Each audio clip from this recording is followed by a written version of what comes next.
ये बुद्धि को जितना खर्च करोगे उतना बढ़ेगी, और नहीं खर्च करोगे तो केवल खोपड़ी बचेगी, बुद्धि खत्म। सबसे अधिक जिम्मेदारी लेने वालों का दिमाग बढ़ता है, और जो काम चोर हैं, निकम्मे हैं, लापरवाह हैं, कुछ करना ही नहीं चाहते, बस केवल खोपड़ी बचती है, दिमाग खत्म। इसलिए महिलाओं से भी कहूंगा, ज्यादा जिम्मेदारियां लो, खेत की जिम्मेदारी लो, पशुओं की भी ले लो, घर की भी ले लो, और बाग बगीचे की ले लो, और थोड़ा चुनाव लड़ो तो उसकी भी ले लो, सरपंच बनो, ले लो। मैं भी इतना बुद्धिमान नहीं था, लेकिन बुद्धिमान बना हूं तब से जब से मेरे ऊपर जिम्मेदारी आई है, नहीं तो नींद इतनी आती थी, अरे। और जिसको ज्यादा नींद आती है समझ लो बस अब वो खोपड़ी से काम नहीं ले रहा, इसलिए नींद बहुत आ रही। हर समय नींद, जहां बैठे वहीं सो गए, थोड़ा मूड लटकाया और लार टपकाया, फिर अपनी ही लार चाट लिया, बोले टेस्ट अच्छा है। सब ये हाल। जिम्मेदार व्यक्ति को जगह जगह नींद नहीं आती है। जिम्मेदार व्यक्ति सोए हुए संसार को जगाने का काम करता है, सोते हुए परिवार को जगाने का काम करता है, और अधर्म में सोया हुआ जगत उसको भी जगाने के लिए उसका जन्म होता है। बोलिए सद्गुरु भगवान की जय। मैं देखता था स्कूल में जब हम पढ़ते थे, कई बच्चे सो जाते थे, सामने टेबल पर सिर रख के सोते थे, और शिक्षक भी बड़ा मजेदार, वो पढ़ाता रहता था, उसको दिखता नहीं था कौन सो रहा। क्लास खत्म हुआ, शिक्षक निकल गया, वो उठ के बाहर गए, मुंह धो के फिर आ गए। फिर इंग्लिश का पीरियड आ गया। इंग्लिश बड़ी दुखदाई है, मेरी आफत आई है, पढ़ना लिखना की ऐसी तैसी, और बोऊंगा मक्खा चराऊंगा भैंसी। बहुत डरते हैं लोग पढ़ाई से, और जबकि पढ़ाई में बहुत आराम है। दुनिया का कोई भी काम करो आप, स्कूल जाने से सब कठिन है। खेत में जाओगे, धूप लगेगी, धूल लगेगी, कीचड़ लगागा, कीड़े मकोड़े रेंगेंगे, काटेंगे, खुजली होगी, पत्ती छुएगी, और सब शरीर में मिट्टी लगेगी, पसीना आएगा, प्यास लगे, भूख लगे, गंदगी है वहाँ, सब मक्का में धक्का खाते रहो। लेकिन स्कूल जाओगे, फर्स्ट क्लास जूते पाँव में होंगे, फर्स्ट क्लास ड्रेस आपके बदन पर होगी, और एक थैला तुम्हारे पास होगा किताबों का, और ऐसे जाओगे जैसे कोई डिस्ट्रिक्ट मजिस्ट्रेट आ रहा है। क्या बात है। और जो बचपन में पढ़ाई नहीं करता और जवानी में खूब ठेला ढकेलता है, 4 पहियक ठेला ढकेलता, 3 पहियक ठेला ढकेलता है। और कई लोगों को मैंने देखा, पति आगे ठेला खींचता, पत्नी पीछे से ढकेलती, दोनों एक ही मॉडल। फिर फंस गए ना। पत्नी भी एक अक्षर नहीं पढ़ाई किया, वो बेटा भी नहीं पढ़ा, पति भी नहीं पढ़ा। सब शिक्षा और संस्कार, परिश्रम और साहस और सही डिसीजन, ये आपके घर की गरीबी को दूर कर देते हैं। इसलिए निवेदन करूंगा, मौका बहुत अच्छा है विद्यार्थियों के लिए। इसमें जो विद्यार्थी आए हैं, स्टूडेंट, वो जरा हाथ ऊंचा करके बताएं। स्टूडेंट लोग हाथ उठाइए। 1 2 3 4 5 6 7 8 9। देखो विद्यार्थी, गर्मियों की छुट्टी है, ना मालूम कहाँ मामा नाना के यहाँ घूम रहे फालतू। सत्संग में आना चाहिए। हमारे साथ में 2 माता पिता ने 2 बच्चे दिए। ये बच्चे बैठे खड़े हो, ये मृत्युंजय यादव का लड़का है, गुंजन देवी का, काली ड्रेस। वो लड़का जो है, उसके माँ बाप का पता ही नहीं। क्या? रिंकी देवी माँ है, बाप गायब है। बाप कौन है? संजय, संजीत शर्मा, वो शर्मा है यादव। एक और छोटा है, वो नाथपुर का है, लल्लन पटेल का। वही दोनों को देखा तो बोला मैं भी माल छकूंगा, गुरुजी के साथ चलूंगा। 3 तैयार हो गए। मैं 5-6 सीट फालतू रखता हूं अपनी गाड़ी में कि कोई बच्चा अगर हमारे साथ 7 दिन रह लेगा, संस्कार बदल जाएगा और देवी देवता जैसे उसकी बुद्धि हो जाएगी तो घर उसका मंदिर हो जाएगा। इनके खाना पीना, नहाना धोना, सोना, इनकी मच्छरदानी सब व्यवस्था हम कर देते हैं, गाड़ी में जगह रखते हैं, आओ बैठ जाओ। और ये सब होशियार है, ये तो हमको अकल दे देंगे, बहुत चतुर है। सबकी रेखा देख लिया, मेरे से बड़ी रेखा है, मुझे घबराहट है कि मेरे से दिमाग ज़्यादा लेकर आ गए। धन्य, बैठो। अपने अपने घर के बच्चों को लेकर आइए, क्योंकि बच्चा अगर सत्संग नहीं सुनता, संस्कार नहीं प्राप्त करता तो बच्चा आपके हाथ से निकल जाएगा। फिर पढ़ने जाएगा दिल्ली, वहां से ढूंढ लाएगा एक काली बिल्ली, तुम परेशान हो जाओगे। तुम भेजोगे उसको कहाँ? झारखंड, पूरा घूमेगा ब्रह्मांड, चक्कर काटेगा। थोड़ा सत्संग का असर पड़ना चाहिए। तो मैं बता रहा था, मांगने की कला सीखो। जब हम रेलवे स्टेशन जाते हैं तो वहां टिकट मांगते हैं। जब होटल में जाते हैं तो आप जो खाना है वो मांगते हैं कि समोसा लाइए, कचौड़ी लाइए, जलेबी लाइए। मांगने से सारा संसार चलता है। इसलिए कोई सत्संग के लिए अगर मांगता है तो दिल खोलकर तन मन धन से सहयोग करना चाहिए और सत्संग का पुण्य भी बांट लेना चाहिए और साथ साथ में पूरा मन लगाकर सत्संग सुनना चाहिए। धन्य है ये महतो परिवार, जिनके मन में अचानक इच्छा हो गई कि गुरु जी को बुलाओ। पहले से कोई सेटिंग ही नहीं थी। श्री तपन कुमार का मन था कि गुरु जी या तो पधरौनी कर दें या तो सत्संग ही कर दें। मैंने कहा जल्दी डिसीजन लो, टाइम नहीं प्रचार प्रसार का। डिसीजन लिया, बीच में 1 दिन बचा, थोड़ा प्रचार हुआ, गाड़ी आ गई, 20 गांव में अनाउंस हो गया और फट से वो प्रवचन हो गया। अब इस प्रचार प्रसार की कार्य शैली को आपको आगे बढ़ाना है। आपके पास मोबाइल है, जितने नंबर है सबको लगा दो कि आइए पधारिए, यहाँ सत्संग की वर्षा हो रही। ये आप कार्य संभाल लेंगे सब लोग कि नहीं संभालेंगे? बोलते क्यों नहीं? बोलो संभालूंगा। हाँ तो संभालना।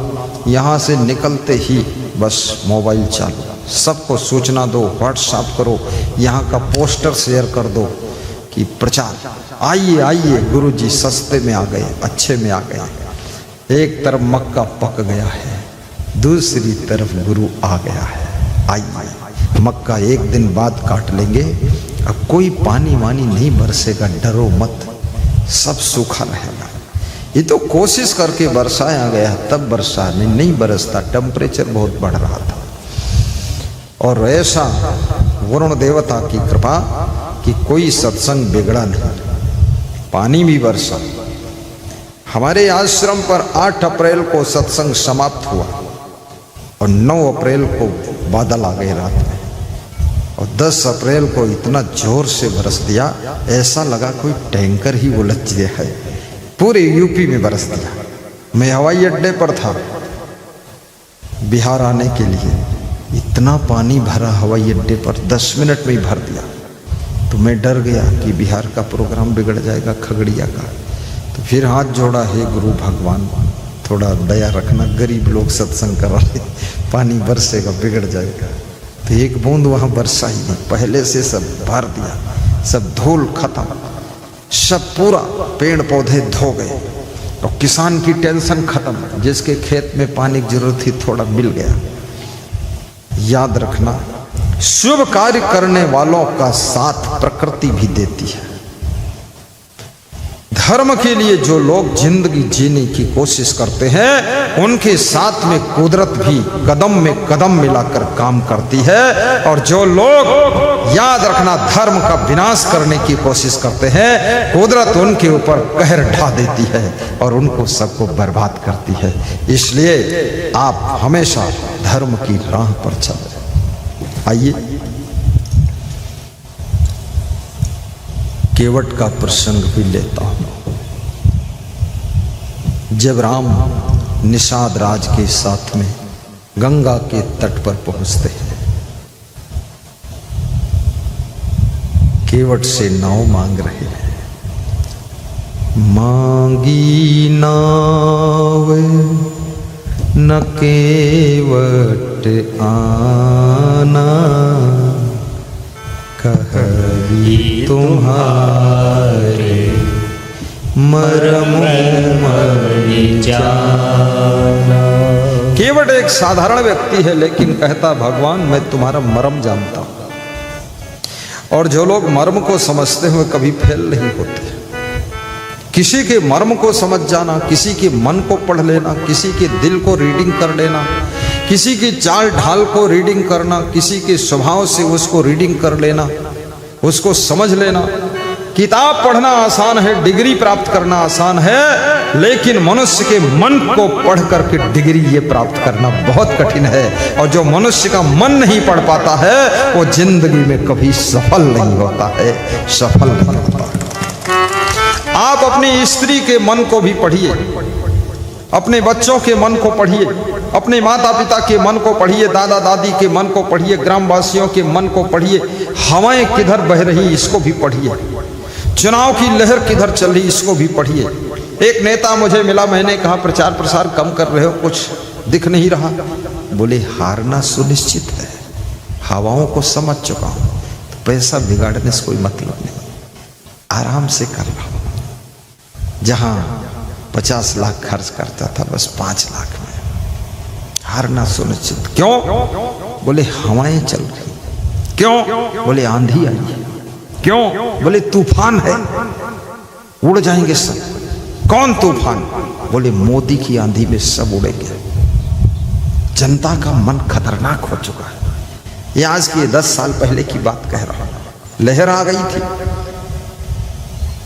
अब उतनी लहर नहीं है, थोड़ा ठंडी हुई है, अब आराम से हवा चलती है। अब दूसरों की भी हवाएं चलती है, क्योंकि सब दिन होत न एक समान। धीरे धीरे दूसरों का भी जमाना आता है। तो याद रखना, हवाओं को भी पढ़ो, लोगों का रुख पढ़ो, लोगों का मुख पढ़ो, लोगों का दुख पढ़ो, लोगों का सुख पढ़ो। किसके मन में क्या चल रहा है इसको भी पढ़ने की कोशिश करो। परिवार के सदस्यों को रीडिंग करो, अपनी बेटियों को पढ़ो। कितने माँ बाप कहते हैं अरे मेरी बेटी बहुत अच्छी थी, हम तो जान ही नहीं पाए, वो भाग गई किसी लड़के के साथ। तुम पढ़ ही नहीं पाए, तुम्हारी बेटी अच्छी थी, उसको रीडिंग करो। बेटी जब ओंठ में लाल रंग लगाने लग जाए कुंवारेपन में, तो समझ लो खतरे की घंटी वो तुमको सुना रही है कि लाल रंग आ गया है। लाल के बाद अब काल आने वाला है। हाँ, ओंठ में लाल रंग, गाल में लाल रंग, बाल में रंग। बेटियां जब फैशन के सड़क पर उतर जाएं, तो माँ बाप को चिंता करके शीघ्र शादी का प्रबंध करना चाहिए। ये फैशन फालतू नहीं होता है, ये फैशन सूचना देता है कि इस व्यक्ति को जरूरत क्या है। याद रखना, ये संदेश है, मैसेज है आपके लिए। आप ना समझो तो खतरा होगा। लड़का अगर तुम्हारा फैशन करने लगा, एक गांव का सरपंच मिला, बोला कि छोटे लड़के का विवाह कर दिया। तो हमने कहा क्यों? इससे 2 और बड़े हो बच गए। तो हमने कहा क्यों? लाइन तोड़ा। बोले लाइन इसको ज्यादा जरूरत थी, गांव में घूमने लगा था, ये चक्कर काटता था, हिप्पी कट बाल रखता था। ये 2 इससे बड़े वाले शांत थे, इनका 2 साल रुक जाए विवाह तो ठीक, पर इसका बहुत खतरा था, अगर रुके तो ये फिर किसी के साथ चला जाता, इज्जत चली जाती गुरुजी। तो हमने कहा बड़े होशियार हो। बोले होशियार, होशियार बनना पड़ता है, इसलिए अपने बेटी और बेटा के मन को भी पढ़िए। चुनाव लड़ना है, थोड़ा जनता के मन को पढ़ो, रीडिंग करो, फिर टिकट पिकट लो। ऐसे नहीं कि कूद गए ले लिया टिकट। मैंने पता लगाया एक सज्जन को कि वो सज्जन कहाँ है, तो बोले वो परदेश कमाने चले गए। तो हुआ क्या, बोले जमीन बेचकर चुनाव लड़े, बुरी तरह हार गए, कुछ बचा ही नहीं, तो नौकरी कमाने गए। चुनाव लड़ना सबके लिए जरूरी नहीं है, याद रखना। राजनीति का पथ भी आसान नहीं है, राजनीति के मार्ग पर बहुत खिलाड़ी ही सफल होते हैं, अन्यथा राजनीति की राह पर बहुत से लोग दुर्घटनाग्रस्त होकर के पूरा चरमरा कर चटनी हो जाते हैं। इसलिए पॉलिटिक्स में कृपया सोच समझ कर कदम रखना, क्योंकि जो हाथ में है वो भी साथ चला जाएगा आपका। और सबसे पहले अगर सफल होना चाहते हो तो आत्मज्ञान प्राप्त करो। आत्मज्ञान यदि हो गया कि मैं अमर आत्मा हूं, अविनाशी हूं, शाश्वत हूं, अखंड हूं, सुख दुख से परे हूं, तो याद रखना हार भी तुमको घायल नहीं कर पाएगी और जीत तुमको अहंकार से भर नहीं पाएगी, फिर तुम मस्त रहो। तालियां ऐसी बज रही हैं जैसे लगता है लोग अधमरे बैठे हैं। क्या लोग हैं, मजेदार है। घर का दुख लेकर भी यहीं बैठे हैं सब। अपने मार्केट में बिजनेस में नुकसान हुआ वो भी यहीं खोपड़ी लाद कर बैठे। किसी का गेहूं बरसात में गिर गया है, वही टेंशन है। अरे भैया गुरु तो हंस रहा, अपन तो फंस रहे। ये सारी टेंशन हटा करके जोरदार गड़गड़ाहट के साथ ताली बजाना चाहिए। जो हुआ सो हुआ, अब तो अच्छा रहना चाहिए। अब लगा कि तुम जिंदा ही हो। अभी तक लग रहा था मुर्दों को प्रवचन सुना रहा। साधो ये मुर्दों का गाँव। ऐसे ऐसे बजाया करता है। हाँ, ताली बजाना भी नहीं आता। यहाँ मारते, यहाँ से आवाज थोड़ी निकलती। ये इसका मध्य बिंदु, ये पंजा यहाँ मारो, ऐसे देखो आवाज।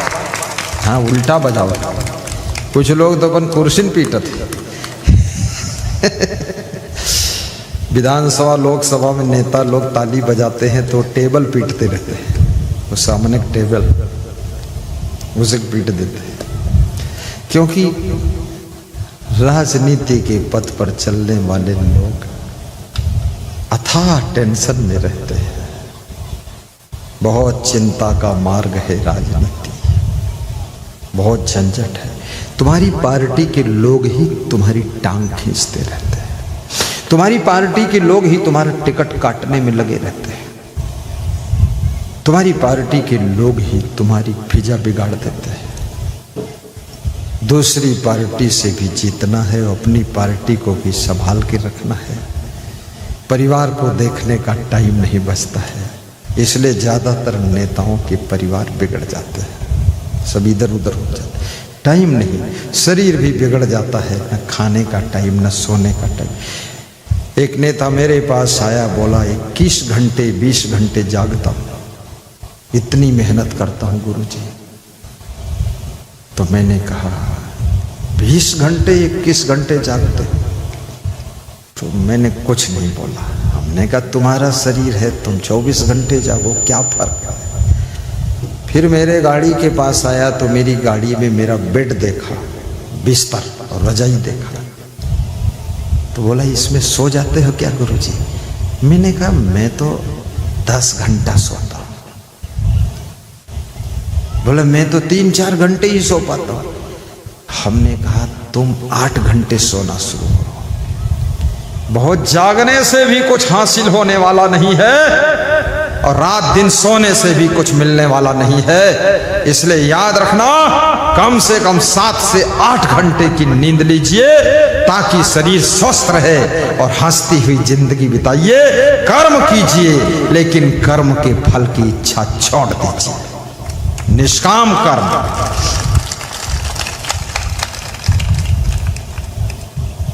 निष्काम कर्म करिए। तो उस नेता ने कहा कि मैं आपसे मिलूंगा। तो हमने कहा मिलन तो हो गया। बोले ठीक से मिलूंगा। तो हमने कहा ठीक से मिलो। तो बोला यहीं आऊंगा। तो मैं संत से बोला मना कर देना, यहां मत आए, क्योंकि यहां किसी भी नेता को भीड़ दिखनी चाहिए। भीड़ कम है, आएगा तो सोचेगा ऐसा सोचेगा। तो वास्तव में जो ठीक से सो नहीं सकता है वो व्यक्ति कभी स्वस्थ नहीं रहेगा। सफलता जैसी चाहिए वैसी नहीं मिलेगी। हमारे तिलक लगाने वाले महान संत आपके बीच में आने वाले हैं। गुरु को प्रणाम कर चुके हैं। गायक संतों को तिलक लग रहा है। श्रद्धा से तिलक लगाना, क्योंकि ये तिलक धर्म का प्रतीक है। ये तिलक भक्ति की पहचान है। ये तिलक मानवता का चिन्ह है। ये तिलक सनातन हिंदू धर्म की पहचान है। प्रेम से लगवाना और तिलक लगवाकर तिलक की थाल में आरती का दीपक भी जल रहा है। अपने श्रद्धा से उसमें दक्षिणा भी अर्पित करना, उससे मनोकामना पूर्ण होती है। आइए, तो मैं आपको क्या सुनाना चाहता हूं। कबीर की उल्टवासी। उल्टवासी को पहले गा देता हूं। भंवर उड़े बगु बैठे आए, भंवर उड़े बगु बैठे आई, रयनी गई दीव सो चली जाई, रयनी गई दीव सो चली जाई, भंवर उड़े बगु बैठे आई, हल हल कांपाई बालाजी, हल हल कांपाई सभी जीव बालाजी, क्या होने वाला है।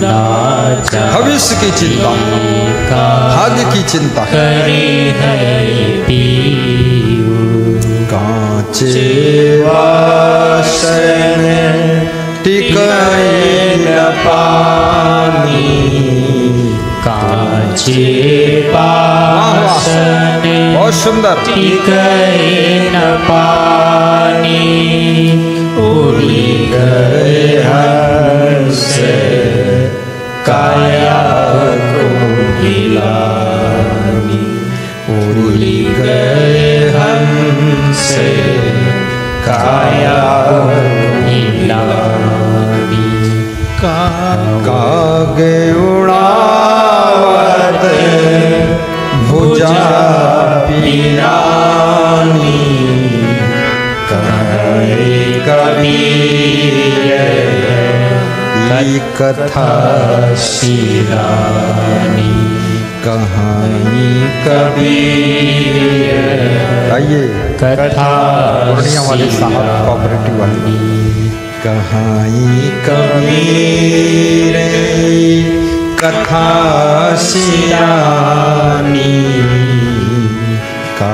के उड़ावते भुजा पिरानी, पिरानी, शिरानी और नानी और पानी। हम क्या जानी, शिरानी माने समाप्त और पिरानी माने दर्द होना। कौवा उड़ाते उड़ाते भुजाए दर्द करने लगी, भुजाओं में दर्द हो गया। और यही सब करते करते जीवन समापन की ओर पहुंच गया। काग उड़ावत भुजा पिरानी, और कहीं कबीर ये कथा से जीवन की कथा सिरा गई। जानते हो सिरा, सिरा शब्द यहां होता है सिरानी, सिरा गई मतलब समाप्त हो गई जिंदगी। यही सब करते कौवा उड़ाते उड़ाते। और कांचे बासन टिके न पानी। कबीर कहते हैं कच्चे बर्तन में, मिट्टी के कच्चे घड़े में कुम्हार ने मिट्टी के बर्तन को पकाया ना हो, कच्चा घड़ा हो, उसमें पानी भर दो तो घड़ा भी पिघल करके बस बह जाता है, उसमें पानी टिकता नहीं। कांचे बासन, बासन माने बर्तन, कांचे माने कच्चे, टिके न पानी, पानी रुकता नहीं, टिकता नहीं। वो मिट्टी का बर्तन कच्चा है, आग में पका नहीं है, तो उसमें पानी भर दिया तो मिट्टी पिघल करके बह गई, घड़ा खत्म, घड़े का रूप रंग भी खत्म, उसमें तुमने भर दिया पानी। कांचे बासन टिके न पानी, उड़ गए हंस काया को मिला। हंस उड़ गया,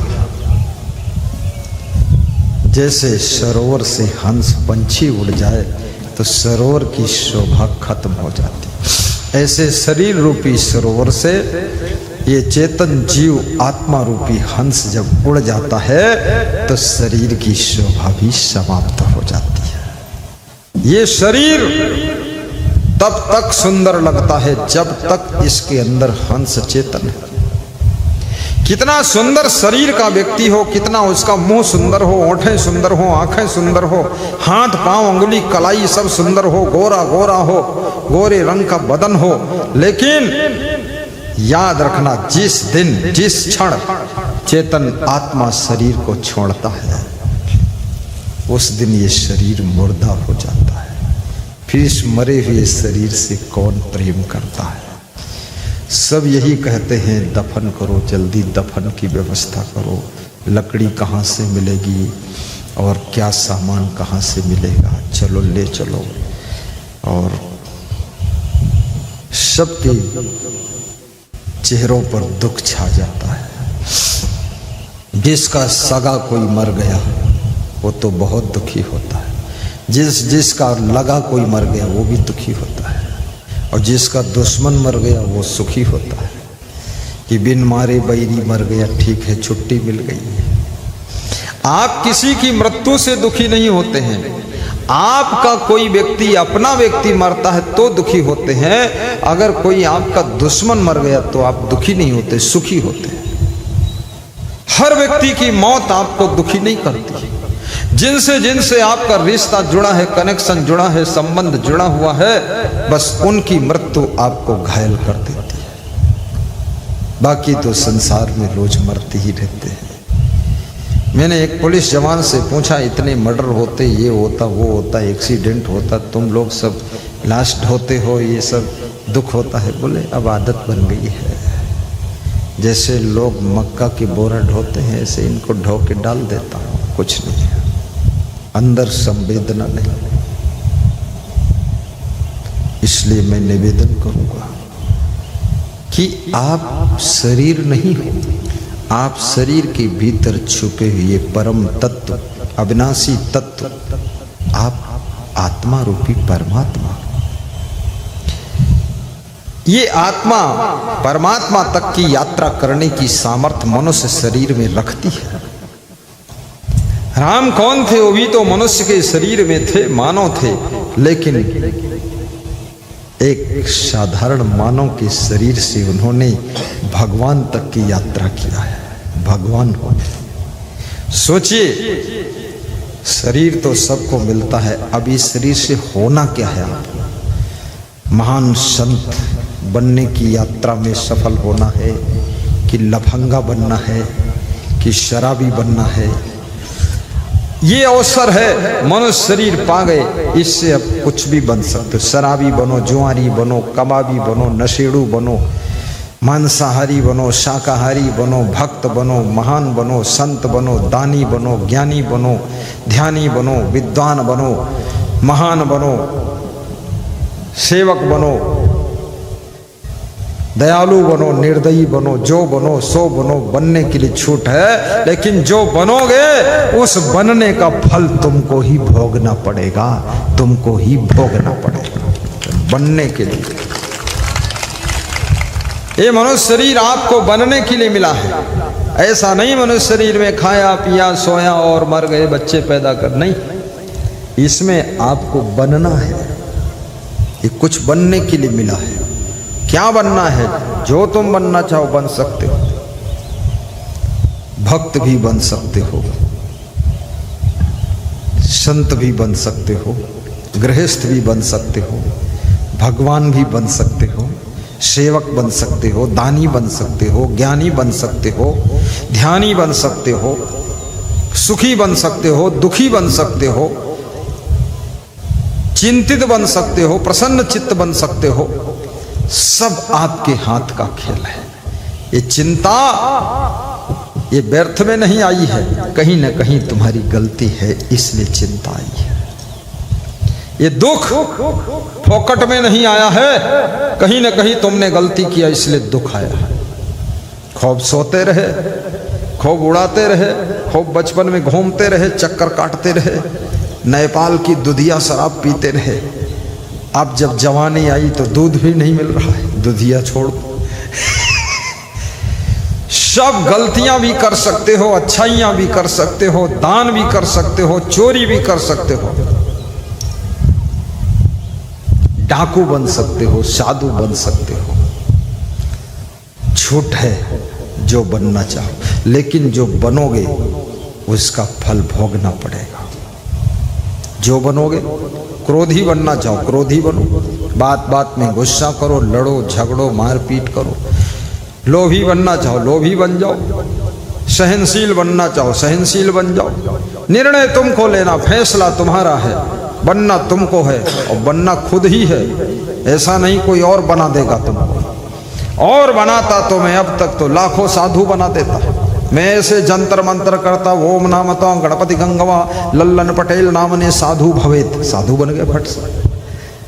मैं तो बना देता सबको बहुत ज्ञानी, मंत्र पढ़ देता जंतर मंत्र तंत्र, और ये व्यक्ति बुद्धिमान बन जाए। अरे ये बुद्धिमान गुरु जी की वाणी सुन करके जब इसकी चेतना जागृत हो जाएगी तब ये अपनी बुद्धि का प्रयोग करेगा। जब बुद्धि का प्रयोग करेगा धीरे धीरे बुद्धिमान हो जाएगा।